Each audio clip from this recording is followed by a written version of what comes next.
That child, because normally the mother's so distant, even if she does that one thing, if she comes home and she shares her drink or shares her french fries with this one child and nobody else, that one child feels they're a little bit more special and than the other ones. Okay, so there's a separation and resentment between the children because they're looking at how their their sibling is being treated versus them, and that's a part of the separation and the division that these mothers will do intentionally. And then, of course, as I said, there may not be all of them may not be facing abuse or experiencing abuse. She may just treat them differently. There's one who's just perfect, they can do no wrong, they're the sweetie pie, whether it's the oldest or the youngest, or the child in the middle. They're going to choose one child that they're going to treat very well, and that's all just to triangulate you guys, so that she's already creating a brokenness between the siblings. So there's already a generation that's going to be divided.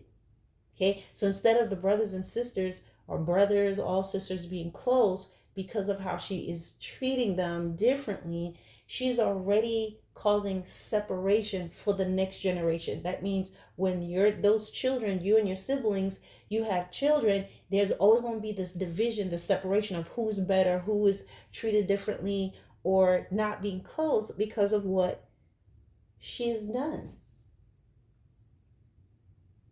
This stuff is serious. These behaviors is not only destroying you at the present time, but it can also disjoint the future generation, the future between your siblings and yourself. All right? Toxic mothers, they use either violence and deprive you of your basic needs, basic necessities, to humiliate you or control you. Or you're going to have the quiet, non-violent type who will provide your basic needs. They're going to do those things, but they do it in this way that you feel very uncomfortable. It's almost with a grudge. It's with this malice. And they'll still be providing for you, but they're doing it with this eerie withdrawal, like you're trying to talk to them but they're not talking to you, and they distance themselves. It's like they're present but they won't talk to you, they won't really respond to you. If they do, it's just one word, you feel really uncomfortable. They'll still be making you food and all of that, but they will do it in such a way that you lose your appetite or you feel very uncomfortable. If you need to go in the kitchen to get something, you probably wait for her to leave the kitchen to get it and hurry up and scuttle back in your room.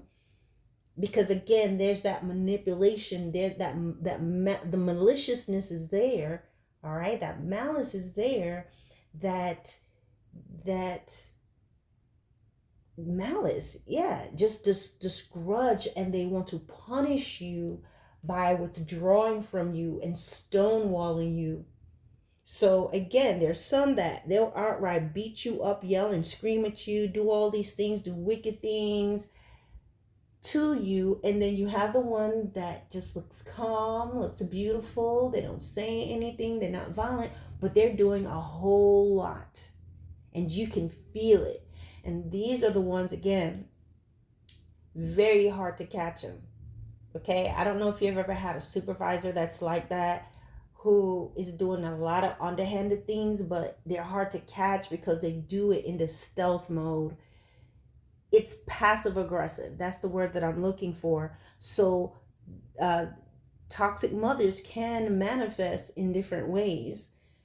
Okay, outrightly, in violent, explosive ways, or they can do things in this passive aggressive way where they're still doing everything that they normally do, but they distance themselves. It's like you are It's like they're an NPI, you know? It's like there's a shell. It's like this mannequin that looks like your mom has been sent to help you, and she won't talk to you. She'll drive you to school, don't talk to you, come home, don't talk to you. And what are you gonna do at this point? You're feeling uncomfortable, and you're trying now to do everything in your power to win her back. It is a form of control and manipulation. So you will either yield and do what she wants you to do, or never ever be honest again. Never ever say how you feel. Never ever have a difference of opinion with her, because she knows how to ice you out. Toxic mothers, if they're allowed, they will bleed into all aspects of your life, including your family when you get older. If you get married, they will bleed into your friendships. They will bleed into your work connections. Okay? They often will not treat your children as they treated you, but will show their quote unquote good side to your family in order to be able to turn them against you, should the time come for it. So right now they may be like, oh, they're so sweet, but she's still being a certain way with you. Again, that's an extension. She's proud, grandson that's running track, all these different things, but she is still the way you know that you cannot trust her if she still can separate them. She treats them a certain way, and in the meantime she's still doing certain things to undermine you and to mistreat you, but she wants to get on the good side of your family so that she can get in and she can manipulate, she can begin to say certain things, and they will very much believe her because she's your mother. And she's been nice to them. She's only been only kind. Whereas you, as a parent, of course, you're the one that they're going to see different sides. You're the disciplinarian, you're the one who decides a lot of things, and she's just sweet, but she often has a plan. Okay, there may be rare cases where she's honestly just truly genuine, but if she is being nice to them, but then at the same time she's still being divisive with you, she hasn't changed. So that's how you know that, because they're an extension of you. What she's done is she separated it to say you're still the scapegoat, you're still incompetent, but she's loving on your children, and that's really a way of separating you and having you on the outside while still indulging in getting the rewards of your family. They'll also get close to your spouse or significant others. They will get their contact information. So that time she's gonna, just being a mom. She's gonna get the contact information for your husband or for your wife or for your boyfriend or for your girlfriend. They want their numbers, okay? And you will find out they've built a separate connection with them while leaving you out. That's what they do.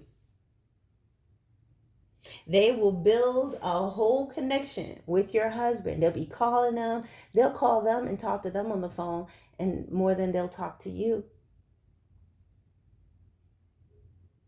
A lot of times toxic mothers won't necessarily talk to the women too much, because or talk to the wives too often. They are going to focus a lot on their sons and making sure the woman knows that she's still in control. So it's going to be different. But when it's mothers dealing with their daughters, sometimes what the mothers will do, they're going to again show their good side, but they are going to get with these, they're going to, their whole thing is to show this side to your boyfriend or to your spouse so that they can connect, and they're going to be charming, and the guy is going to accept it because that's your mom, and they're going to do this. The next thing you know, whenever you're trying to talk to your husband about certain things with your mother, depending on what she's told him, you're going to see that he may not be as supportive as before, because she's calling him up and talking to him, and then she's not even telling you that they're talking, because she wants to create a wedge between you guys. She may say something to him, maybe about you, maybe to put doubts, remember, she's been doing this for a long time, so she knows how to do these things. And she may tell him, you can call me and talk to me about anything. I will advise you, you know, how she can be sometimes. And he will pick up the phone, get him in the habit of picking up the phone to call her before he talks to you, or getting her involved regardless. And what she will do, being a true toxic person, if he's thinking to apologize to you, she'll tell him not to do it. And she will guide him and show him how to stonewall you. She's going to teach him what she knows. She knows your weak spots. She knows that already. So she'll tell him how to do those things. And she may tell him something messed up about you where he no longer values you as much. So yes, they will often try to get these contact information.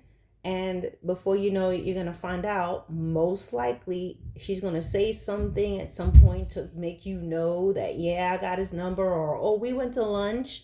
Or, you know, your husband may just say that, oh, your mom stopped by, or my job, and we went to lunch. Oh, you didn't know? Okay, I didn't know. I thought you knew. That's the beginning, guys. The reason why they do this is because they must demonstrate to you that they can take what you have. Their mindset is that they created you and you owe them. Toxic mothers are all spiteful at the core. They view things through a very distorted lens. So reasoning with them processes differently. When you're trying to talk to them, when you're trying to reason whether you were doing it as a kid, as a teen, as a young adult, now you're full adult and you're trying to talk to them, you get nowhere with them, because in the core, in their heart, it's very dark. And so they see things, they hear things differently. Remember, they don't view you as an individual or as a person. They see you as this thing that they created, and you're supposed to listen to them. You're the help. So everything is processing differently because of how they view you. They cannot genuinely be happy. Toxic mothers cannot genuinely be happy, and they hate to see you happy. So what they're going to do is they're either going to insert themselves to shut you out.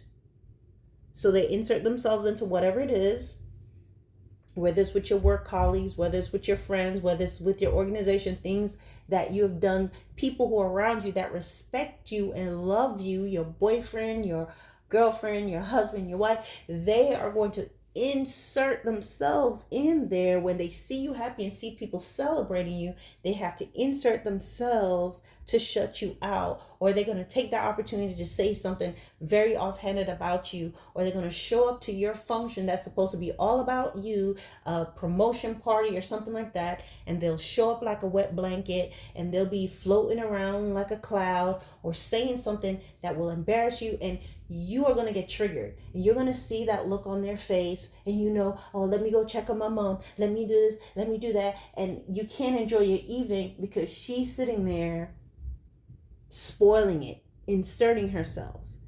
So they're either going to shut you they're going to find a way to shut. When they see you happy, they must find a way to destroy in some way by shutting you out, inserting themselves to shut you out, or they're going to find a way to create division. Toxic mothers will side with the woman who's lied to her son for years about a child being his. You hear that? A toxic mother will side with the woman who's lied to her son for years about a child being his when paternity proves otherwise. I've seen this on television. The father is devastated and the mother runs to her son is devastated. He finds out the child that he's been taking care of is not his. The grandmother, his mother, of course, everyone's been a part of the child's life. They find out that it's not his child. The mother runs to console the woman who's crying. Her son is standing there and she's saying, we're not going anywhere. We're still going to take care of this baby. Okay, so she consoles the woman and forces her son to still be a father to someone else's child. What about his future? Is she thinking long term? No, because that's what she wants.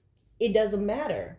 Well, you mom can still maintain a relationship, but your first priority is to your son who's been hurt, who's made a bond, who has been lied to. You don't console her first. You console him. You help him to heal. You help him to move forward, and he can make his decision. You're going to support him in whatever decision, and you let him think of his future, the future wife he may meet down the line, his children down the line, and if she still wants to whatever with her, that's between the mom and her, if that's wants to do. But for the most part, you should stand with your son and helping through it. But these mothers will not do that. Okay? Because his feelings doesn't matter. Another thing that you're going to notice, toxic mothers always end up befriending people who hurt you. They will be friends with the people that hurt you. They'll be friends with your ex-husband, ex-wife, ex whatever. You will find that she's always finds a way to maintain connected and have alliance with people who have hurt you. Now, you know that parents are different. We don't expect parents to be petty, but it's not that. Parents can still be courteous because they're parents, but they set a boundary. You can call me and talk to me about my child. We're not going to discuss that. I stand with my child. They don't do that.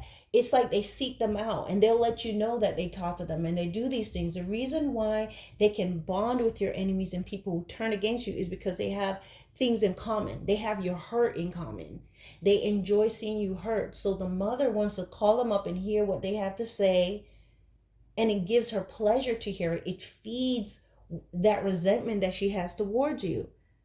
So, and she will make it seem as if, oh, I'm not childish. I'm not in the middle of it. She's just not loyal. That's what it boils down to. Okay? Now, there is always going to be one child that figures out who or what she is, and she will hate it and become more wicked to the child. So it may be you, maybe your sibling, or one of you will always eventually be able to see or recognize that there's something off about mom. You begin to see that she's not as nice as she portrays herself, and she's going to hate it, and with that she's going to become more wicked towards you or that sibling who is figuring her out. Okay, so what she's going to do, she's going to want people to believe that something is wrong with you, something is wrong with that child. She'll isolate the child. She'll exercise a power move to show the child that she is in control, whether it's lying on them to their fathers or just making things up, having them committed to a psych ward, denying them their basic needs. And this is done to bring you back in line. This is done to bring the child back in line or you in line, okay? Many times the child will pick up on their bad energy. They're going to just feel this thing on them, but you can't figure it out. And a lot of times when you're a child, you're going to be thinking, what's wrong with me? You're going to think it's you. You're going to believe it's you because of how she's always made you feel. Other people around you are telling you you're crazy, or, oh, that's your mom. So you're going to try to put it behind you, but you're not always going to be able to do that. There's going to be times that you'll see the hate and sheer evil every once in a while. You're going to look at her and you're going to see this, it looks like this scary mask on their face. The worst case about this is that people won't believe you and will try to force you to ignore your reality. Toxic mothers never ever ignore what you know. So when people are trying to tell you, no, it's not like that, I'm telling you, never ignore what you know. Never question your reality. You've been there. You've lived in that house. You know what's going on. People on the outside don't know that. People who see her on Sundays at church or in the community doing these things, that's one side of them, but you know her because you live there. The advice that I could give you is to bide your time and have a plan to distance and to better yourself. Whether it's going off to school, looking for job opportunities, joining the military. I say that to people, the military is a quick way to do it. You're going to have instant health benefits, instant check in your pocket, instant opportunity. You're learning a trade. You're not getting freebies. You're serving for what? You know, you can do how many years you do the first tour, first time. If you like it, you do your, I believe your initial is going to be at least 5 years. Used to be 3, just depends on the branch you go in, but you're going to get a trade. You're going to be taught something, whether it's a dental technician, respiratory technician, radiology technician. I know these are the things that the Army has. I think the Army so far, between the Army and the Air Force, I think have the best jobs. I think the Navy, Marines, their pickings are a little different. But anyway, the point is you can do that, but have a goal in mind. My brother joined the Navy. He had a goal. He knew he was not going to retire. He's like, I'm just going to do like a tour or two. I'm going to do a couple years. I'm going to get my degree, all of that, and I'm going to get out. And he did that. Okay. Now he is a physician's assistant, all of that, thanks to the military. Okay. So you can have a plan like that, but it gets you out immediately, especially when you're in a situation where your back is against the wall and you feel like you're going to snap. Okay. Get therapy. If anybody wants to know information about the military, just email me or just hit me up in the bottom and I will in the comments and I'll let you know. Okay. You're gonna need to get therapy. You're gonna need to get counsel, or else you become like her. I'm telling you right now, you may think, oh, I'm fine. No, you're not. Those things that she has said and done over the years, even though you never wanted it or anything, it's like she planted little seeds. Hurt leaves scars. Hurt leaves seeds in your heart. So you've got to get the therapy to, you can get the understanding of what you've always seen and known. Understand how it's affected you, how you've seen things.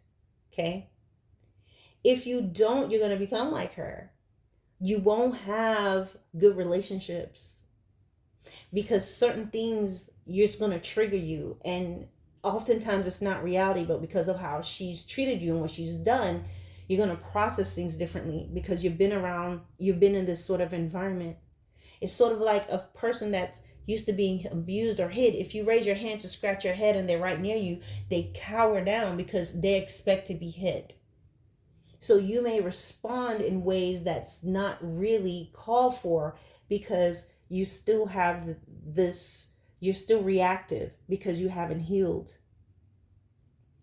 And you know what? If you have children, you'll do the same thing, except you'll think it's not, let me do the air quote, you'll think it's not as bad as you got it.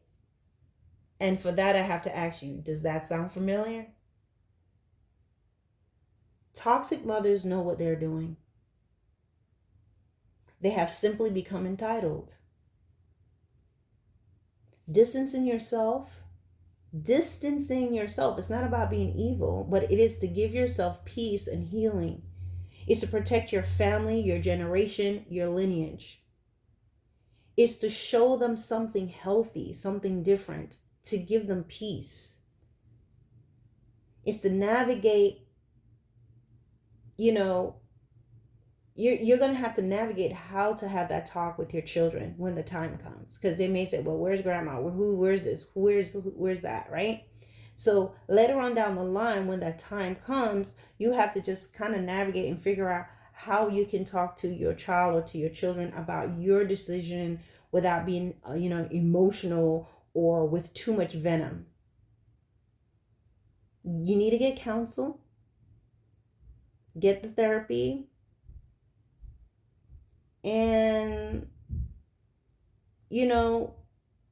follow your instincts. You follow them.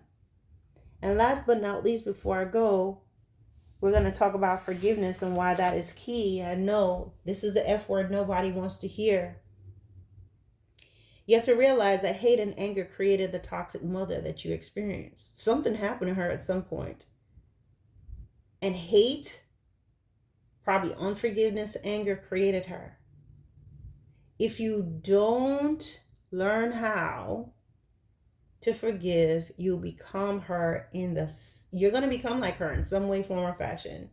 And you're going to be like her. And you know what else? you're going to have a story of why, just like she probably does. Forgiveness is not something that's just, I forgive you, here you go. It's not something that you can do immediately. It's going to take some time. Forgiveness may not necessarily mean reconciliation, especially if they're not sorry, especially if they remain entitled, especially if they want to make it appear as if what you experienced was not real. And it's silly. You see? So you have to kind of put it in yourself. You have to realize you have the right to first take care of yourself. Your first priority is not to, oh, let me forgive mom right this second. You need to go through your counseling. But that's what's going to help you. Unforgiveness is like drinking poison and hoping the other person will die. Unforgiveness is like a plant that vines out and becomes this nasty weed and vines in you, and it's not going to work. It's not going to help you. It's going to make you worse. And if you can sit down and have that talk with her, that's great. If she can acknowledge it, that's great. Maybe you can have some sort of relationship with some boundaries. But maybe it never will happen because she's so far gone. But forgiveness is for you to be able to finally look at what she's done, see it all, and just like when you go to the bathroom, you got to flush it, because if you keep it in there, it's going to be a mess. It's going to be unpleasant to enter into that bathroom. So it's the same thing when you're holding all these things within you. It's not to negate it. It's not to say that it wasn't a big deal. And no one is saying, hurry up and do it. But get that counsel. If you can't go to a counseling office, go online. There's tons of stuff online that you can better yourself. And you get that healing. And you can forgive those actions. Okay? You won't forget it. But what it's going to do is going to cleanse you. It's like fresh water. It's going to take out those weeds and those dead things in you so it does not germinate and grow and sprout.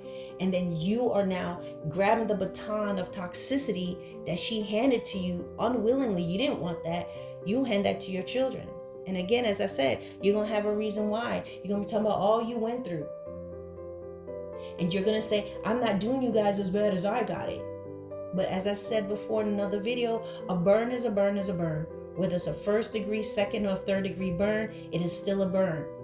You can't say, I didn't burn you that bad. I just touched you a little bit.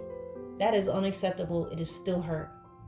So guys, I know this is my longest video ever on this channel. I'll try to see if I can split it. If I don't, I hope you just take the time to watch it. I think it was very much worth it. This is a serious topic, and I think it was worth the full effort and time given. All right, guys, let me know what you think about it. Don't forget to like, share, subscribe, and talk to you soon.